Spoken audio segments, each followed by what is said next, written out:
Ya, izinkan saya memperkenalkan diri. Saya dari calon guru putra angkatan 9. Nama saya Agusman SPDGR. Di sini saya akan menyampaikan sedikit ide-ide atau gagasan apa yang akan nanti kita bicarakan di dalam destinasi ini. Pertama adalah tentang budaya positif. Kemudian izinkan saya memperkenalkan diri. Saya Desi Putra, calon guru penggerak angkatan 9 dari Kabupaten Indragiri Hilir, Provinsi Riau. Sama dengan Pak Agusman tadi, izinkan saya berbagi berdiskusi dengan Bapak Ibu tentang penyebaran budaya positif di lingkungan sekolah. Baik Bapak Ibu, pertama kita akan lihat tujuan dari pembelajaran atau tujuan kegiatan kita hari ini, di mana kita guru pendidik dapat menghayati pentingnya budaya positif dan penerapannya untuk mempertebal karakter murid dalam mewujudkan profil pelajar Pancasila. Jadi ada beberapa nanti yang akan kita jadikan tertib dalam pembahasan, terutama di pentingnya penerapan budaya positif di SMA Negeri 1 Batang. Baik, selanjutnya silakan Bagus. Ya, bisa kita lihat di depan ada perubahan paradigma baru.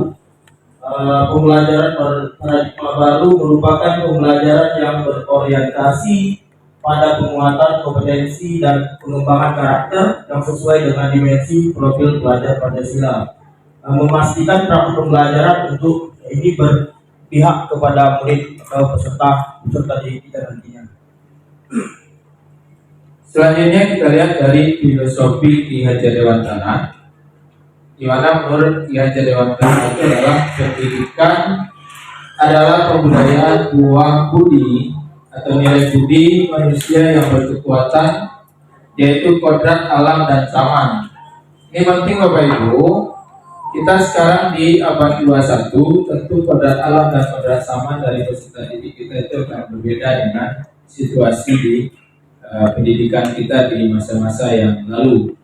Kemudian Kiai juga menyatakan bahwa tujuan pendidikan adalah menuntun segala kodrat yang ada pada anak agar mereka dapat mencapai keselamatan dan kebahagiaan yang setinggi-tingginya baik sebagai manusia maupun sebagai anggota masyarakat. Oleh sebab itu, pendidikan itu hanya dapat menuntun tumbuh atau hidupnya kekuatan kodrat yang ada pada anak-anak agar dapat memperbaiki lakunya, bukan dasar dari anak itu sendiri, apalagi berkaitan dengan hidup dan tumbuhnya kekuatan kodrat pada anak.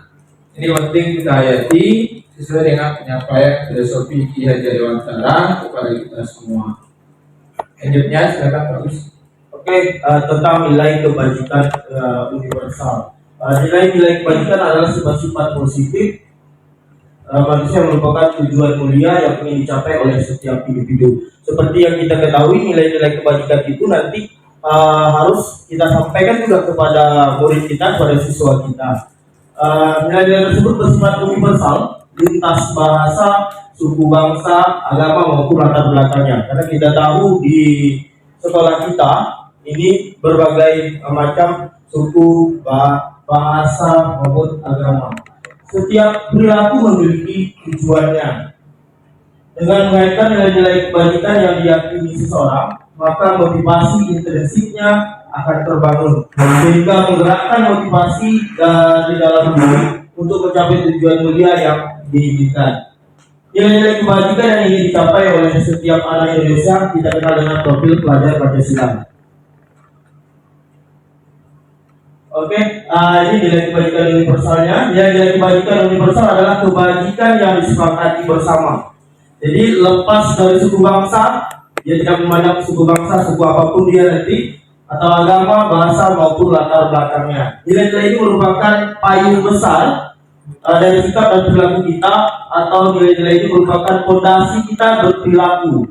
Nilai-nilai yang kebajikan adalah sifat-sifat positif manusia yang merupakan tujuan mulia yang ingin dicapai oleh setiap individu.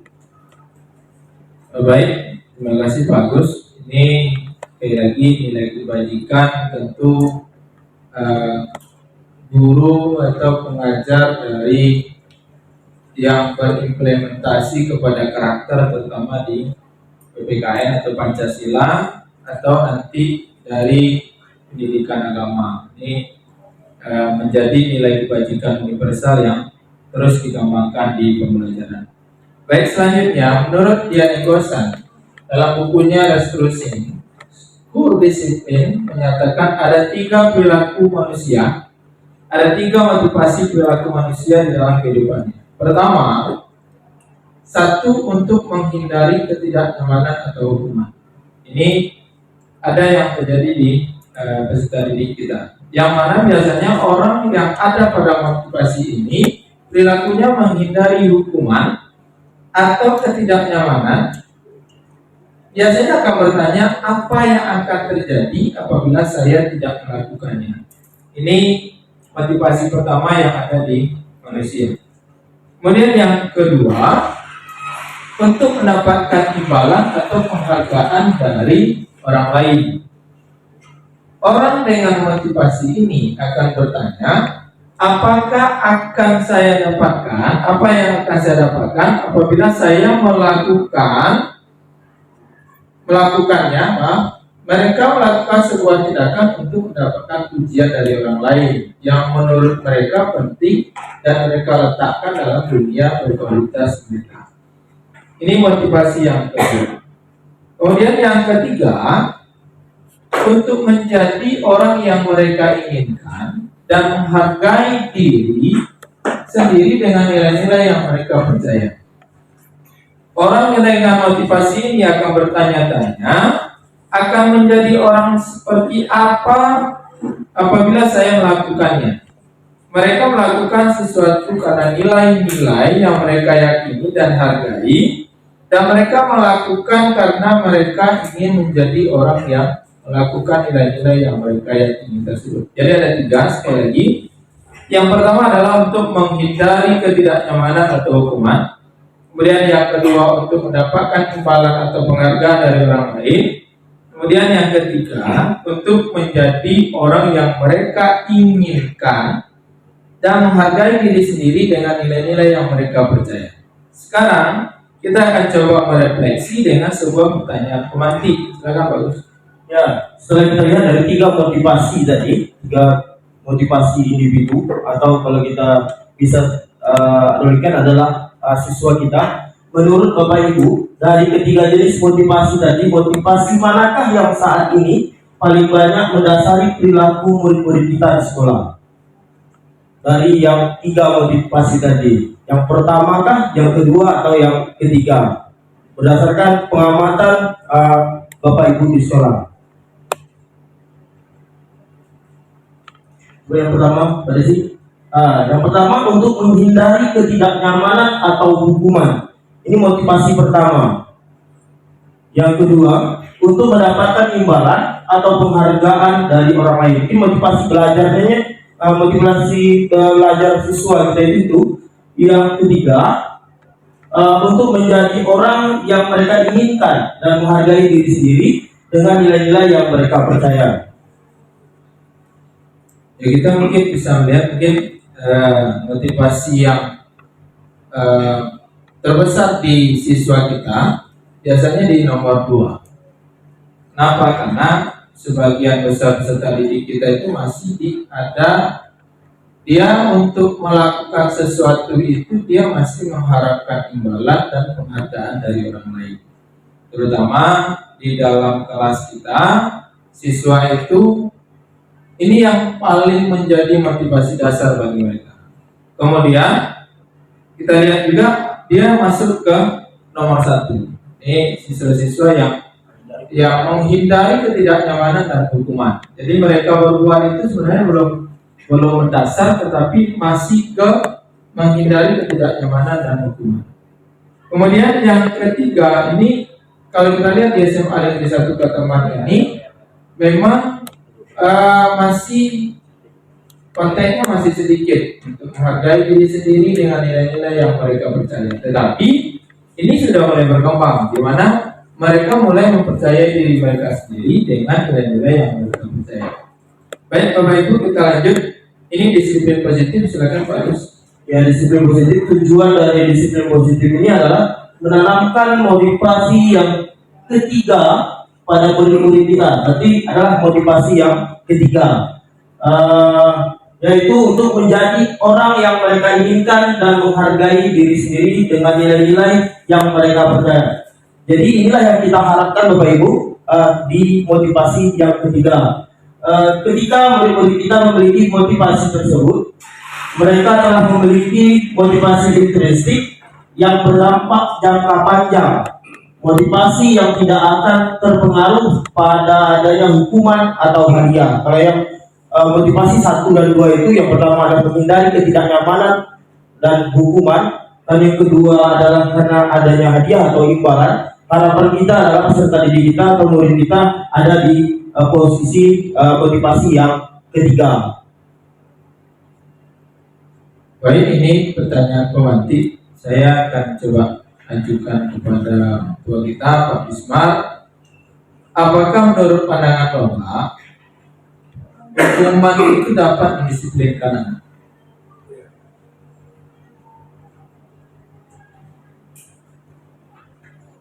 Ya, terima kasih atas waktunya. Ya, apakah hukuman dapat mendisiplinkan anak?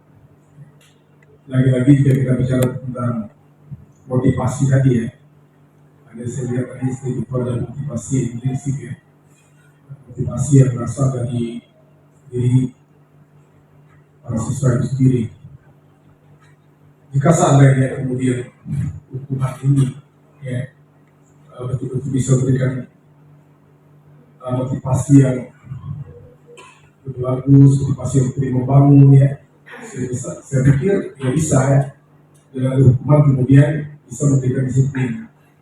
Hanya saya terkadang ya, ini tergantung dari motivasi itu juga dari diri siswa itu. Ada juga kemudian jika diberikan hukuman, mereka juga dengan hukuman yang ada ini baru saja tadi saya juga melakukan misalnya hukuman lagi ya. Bahkan kita juga tidak hukum sebelumnya ya, tidak hukum mendidik dan demikian, tetapi justru mereka juga ya, tidak mengindahkan juga ya, tidak mengindahkan juga dengan hukuman yang kita berikan. Ternyata hukuman itu tidak juga bisa mendisiplinkan mereka. Nah, oleh sebab itu ya, maka benar tadi ya, idealnya demikian. Motivasi yang intrinsik itu lebih kuat dibanding daripada motivasi ekstrinsik ya, motivasi yang berasal dari luar. Seandainya siswa itu berpikir bahwa saya ingin melakukan suatu perubahan dari dirinya, maka tentu mereka akan berupaya untuk melakukan perubahan. Artinya motivasi dalam diri mereka untuk lebih menjadi siswa yang lebih baik demikian. Sehingga pada akhirnya dengan hukuman, jika mereka sadar ini hukuman yang kemudian ya akan memberikan dorongan dan motivasi bagi mereka untuk tidak lagi melakukan pelanggaran, saya pikir itu. Tapi jika mereka kemudian dalam diri mereka hukuman yang diberikan mereka abaikan saja, saya pikir ya akan selalu seperti itu. Maka mereka merasa lebih nyaman dengan hukuman itu. Ya. Nah, seperti kita lihat siswa kita terlambat, ya kita diberikan hukum mereka untuk berdiri dalam beberapa saat dan sebagainya. Mereka untuk minggu depan terlambat lagi, ya. Jadi kita akhirnya kewalahan juga menghadapi siswa yang demikian. Maka itu motivasi pada diri siswa itu yang benar, motivasi itu istilah kemudian yang lebih kuat ya. Meskipun kita sudah melakukan hukuman untuk mendisiplinkan mereka. Terima kasih.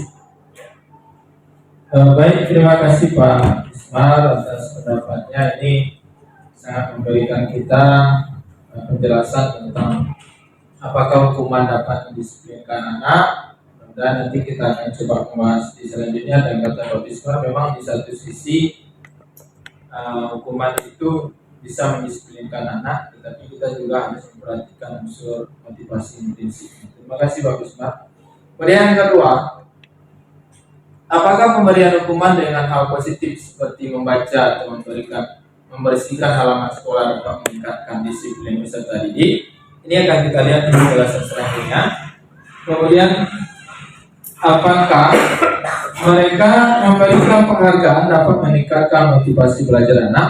Murid agar mempelajari sesuatu yang baru, atau kepada seorang karyawan, kalau sebenarnya karyawan karena kita di sekolah, tentu saja kepada murid kita agar melakukan pekerjaan yang berkualitas. Kita sedang berasumsi mereka tidak dapat melakukannya, ini menurut pendapat Al-Fikr. Jadi siswa itu termotivasi karena adanya suatu penghargaan seperti itu. Baik, kita akan lanjut. Yang selanjutnya adalah kata Al-Fikr itu ada dihukum oleh penghargaan. Al-Fikr mengemukakan baik penghargaan maupun hukuman adalah cara-cara untuk mengontrol perilaku seseorang yang menghancurkan potensi untuk pembelajaran yang sesungguhnya.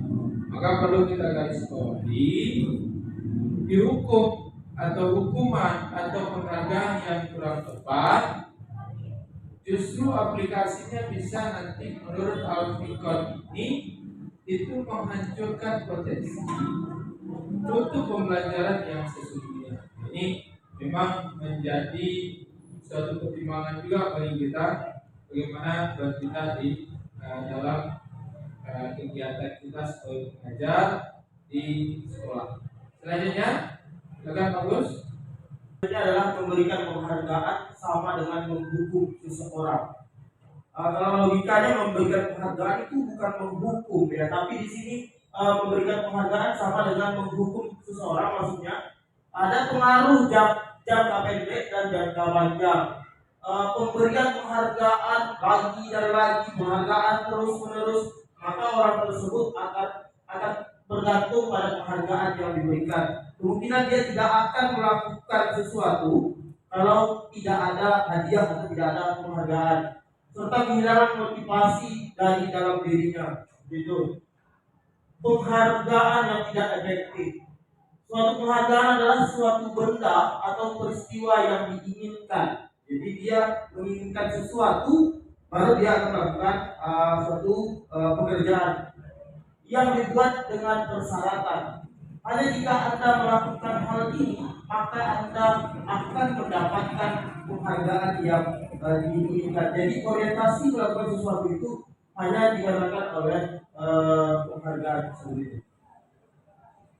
Baik, selanjutnya pernyataan dengan memberikan penghargaan sama dengan menghukum seseorang.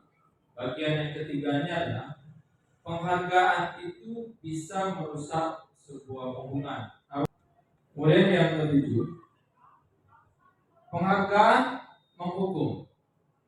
Maksudnya adalah penghargaan menghukum ini mereka yang tidak mendapatkan penghargaan, misalnya dalam sistem ranking di kelas, mereka yang mendapatkan ranking kedua akan merasa paling dihukum. Kenapa? Karena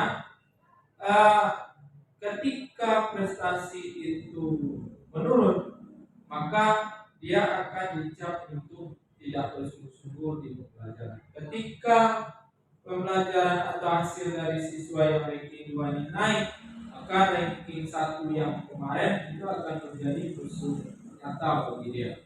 Makanya di kurikulum merdeka sekarang ini salah satu yang menjadi pertimbangan itu adalah sistem ranking itu diadakan. Kemudian yang terakhir dari pernyataan memberikan penghargaan sama dengan hukum seseorang adalah penghargaan mengurangi motivasi intrinsik. Tadi kita sudah membahas ada 3 motivasi. Kemudian apa maksudnya? Penelitian menunjukkan bahwa pekerjaan seni atau sebuah penulisan cerita komputer kreatif hingga dijadikan sebuah hadiah atau penghargaan, dan ini hati-hati, ini sangat berpengaruh kepada maksud intrinsik siswa tersebut. Di mana penghargaan yang diberikan itu juga akan mengurangi motivasi diri dari seseorang. Maka sangat berhati-hati kita untuk memberikan penghargaan kepada siswa atau peserta didik kita di kelas. Selanjutnya kita akan memasuki restitusi.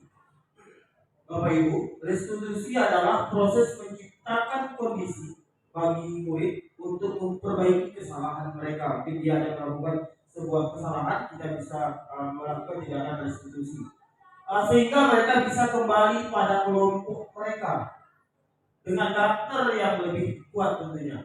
Restitusi juga merupakan proses kolaboratif yang mengajarkan murid untuk mencari solusi untuk masalah mereka dan membantu murid berpikir tentang orang seperti apa yang mereka inginkan dan bagaimana mereka harus memperlakukan orang lain. Baik, itu keterangan tentang restitusi. Kemudian kita akan lihat ciri-ciri restitusi. Yang pertama, bukan untuk menebus kesalahan, namun untuk belajar dari kesalahan. Yang kedua, restitusi itu sendiri memperbaiki hubungan. Yang ketiga, itu berupa tawaran atau berupa negosiasi dan bukan sebuah paksaan. Kemudian yang keempat, restitusi menuntut untuk melihat ke dalam diri.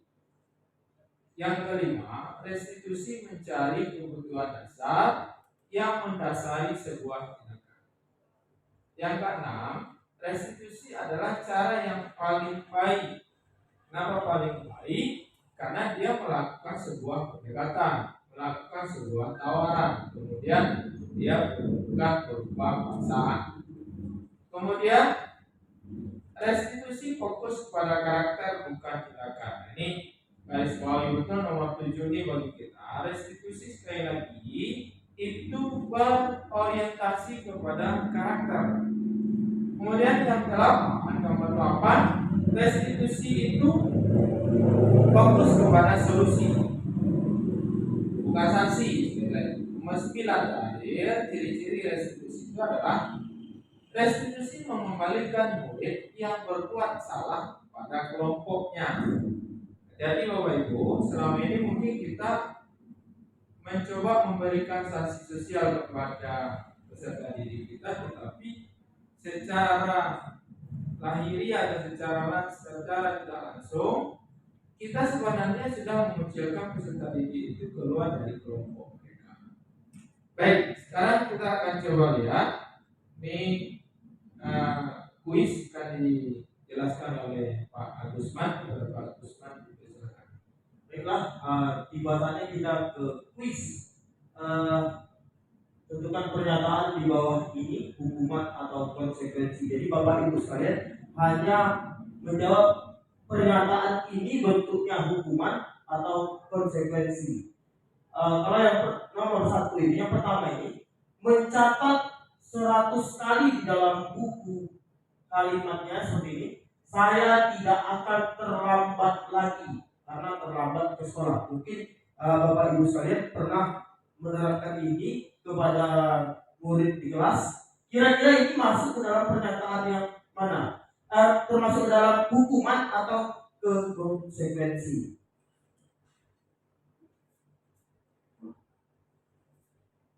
Baik, Assalamualaikum warahmatullahi wabarakatuh.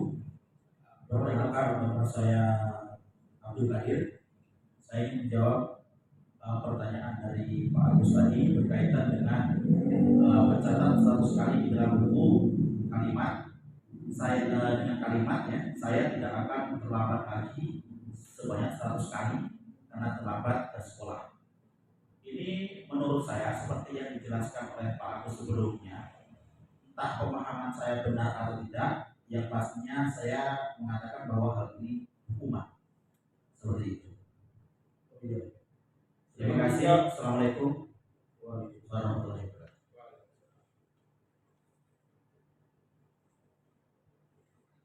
Mungkin akan segera kita cek atau ada pendapat dari Bapak Ibu lainnya. Silakan cek saja langsung. Oke. Ya, ternyata ini adalah konsekuensi. Berarti ini sudah disepakati sebelumnya. Kegiatan yang sering dilakukan oleh guru saya dulu ketika di sekolah dasar. Saya kalau tidak membuat tugas atau ada kesalahan, ini sering dilakukan sambil pegang telinga, berdiri di depan kelas sambil mengangkat kaki satu, karena tidak bisa menjawab pertanyaan dari guru. Nah, ini menurut Bapak Ibu, ini hukuman atau konsekuensi? Hukuman Pak. Hukuman Pak, kalau ini jelas hukuman ya Pak. Oke, betul sekali. Ini adalah sebuah hukuman. Selanjutnya, membersihkan tumbuhan air di meja tulis karena tersenggol pada saat belajar. Kalau menurut saya ini jawabannya adalah konsekuensi Pak. Oke, kita lihat. Ini sebuah konsekuensi. Sedangkan keyakinan kelas dibuat oleh murid berdasarkan nilai-nilai kebajikan, universal, dan akan lebih termotivasi karena berasal dari motivasi internal. Dan biasanya juga keyakinan kelas ini akan didiskusikan dengan warga kelas sehingga nanti akan dapat suatu kesepakatan yang nanti akan disepakati bersama, baik sama guru dan warga kelas tersebut. Dan diharapkan para murid ini mengetahui perannya di dalam kelas tersebut.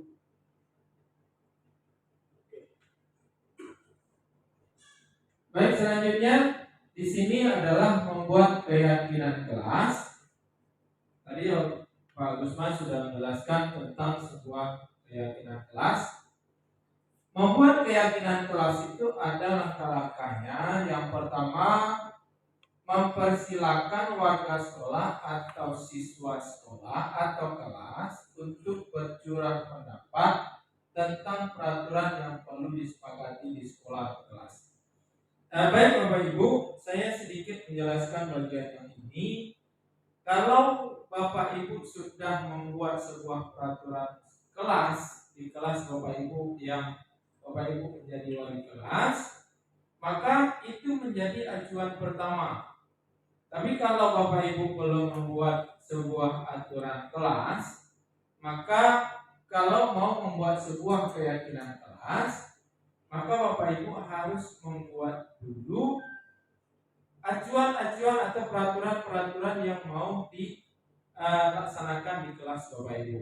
Nanti siswa bisa saja dilakukan dengan metode menyampaikan pendapat secara langsung, diskusi, atau bisa saja menuliskan pendapat mereka di media yang sudah kita sediakan. Kalau saya, Pak Gusman, itu hampir sama. Itu kemarin menyampaikannya dengan menggunakan kertas bikinan. Kemudian yang kedua mencatat semua masukan-masukan para siswa atau para murid.